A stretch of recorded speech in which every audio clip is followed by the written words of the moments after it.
Hi అండి. అందరూ ఎలా ఉన్నారు? బాగున్నారా? Welcome back to it's me Padmaja vlogs YouTube channel.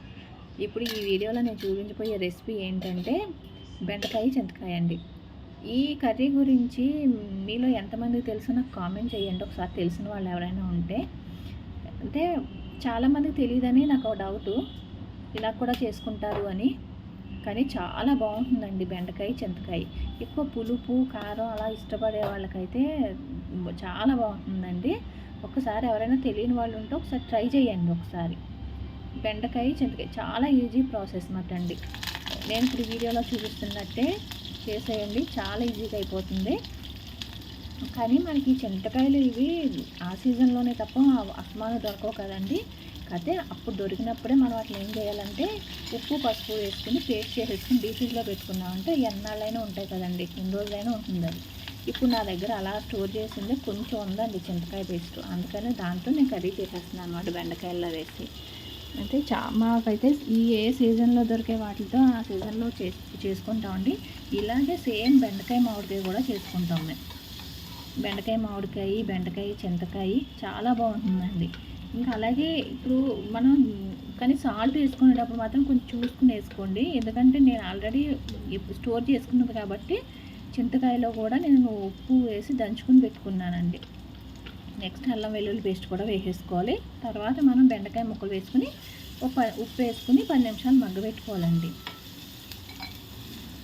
అలాగా మనం స్టోర్ చేసుకునేదైతే మాత్రం కొంచెం ఉప్పు వేసుకుని మిక్సీ పట్టుకుంటాం కదండి, అందుకనే మనం ఉప్పు వేసుకునేటప్పుడు మాత్రం కొంచెం చూసి వేసుకోవాలండి. ఆ పేస్ట్లో కూడా ఉంటుంది కాబట్టి ఉప్పు.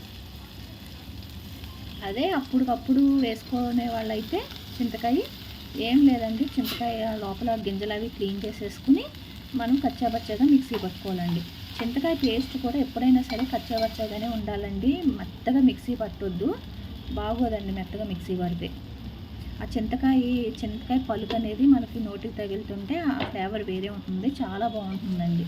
అలాగే చింతకాయ మెత్తలు కూడా చాలా పెట్టింది పేరండి. చింతకాయ మెత్తల్లో చింతకాయ పచ్చిరొయ్యలు, మీరు విన్నారో లేదో నాకు తెలియదు కానీ మంచి కాంబినేషన్స్ అండి అవి.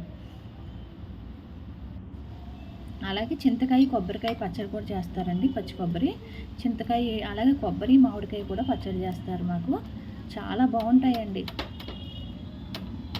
అంటే మీకు తెలుసా లేదా అని చెప్పి నేను ఇప్పుడు ఈ వీడియో పెడుతున్నానండి. అలాగే కొత్తగా చూసేవాళ్ళు ఎవరైనా ఉంటే మాత్రం మన ఛానల్ సబ్స్క్రైబ్ చేసుకోండి. అలాగే వీడియోని చూసే వాళ్ళంతా ఒక లైక్ అయితే ఇచ్చేయండి. నెక్స్ట్ కారం అవన్నీ మనకి అంటే దీనికి పులుపు కదండి, ఇది కొంచెం కారం ఎక్కువ వేసుకుంటే బాగుంటుందండి. కారం కారంగా పుల్ల పుల్లగా చాలా బాగుంటుంది. ఇప్పుడు మనం పప్పు చింతకాయ కూడా వండుకుంటాం కదండి, అలాగే ఇవి బెండకాయ చింతకాయ ఇలా. కానీ ఒకసారి ఎవరైనా తెలియని వాళ్ళు ఉంటే ఒకసారి ఇలా ట్రై చేయండి, చాలా బాగుంటుందండి. ఇంకా లాస్ట్ ఒక 10 నిమిషాలు అలా మగ్గిన తర్వాత మనం చింతకాయ కూడా వేసిన తర్వాత ఒక 10 నిమిషాలు ఫ్రై చేయాలండి. ఎందుకంటే చింతకాయ పచ్చివాసన పోవాలి కదా, అందుకని చింతకాయ పేస్ట్ వేసాక కూడా ఒక 10 మినిట్స్ ఫ్రై చేసుకోవాలి. తర్వాత వాటర్ పోసుకుని ఉప్పు కారం ఒకవేళ తక్కువ ఏమైనా ఉంటే మీరు చెక్ చేసుకుని ఈ టైంలో వేసుకోవచ్చండి. ఇంకా వాటర్ పోస్తే మూత పెట్టుకుంటే మనకు అది ఉడికిపోయినట్టేనండి, ఇంకా అయిపోతుంది. దగ్గరకు అయ్యాక మనం దించేసుకోవడమే కొత్తిమీర వేసుకొని. చూసారు కదండి ఎంత బాగుంటుందో నండి టేస్ట్ అయితే. ఒకవేళ తెలియని వాళ్ళు ఎవరైనా ఉంటే ట్రై చేయండి ఒకసారి, సూపర్ టేస్ట్ అండి అసలు. పులుపు కారం ఇలా ఇష్టపడే వాళ్ళకైతే చాలా బాగుంటుంది. వీడియోని చూసే వాళ్ళంతా ఒక లైక్ అయితే ఇవ్వండి. ఇంకా ఫైనల్గా అయిపోయిందండి కర్రీ అయితే, చాలా ఈజీ అండి.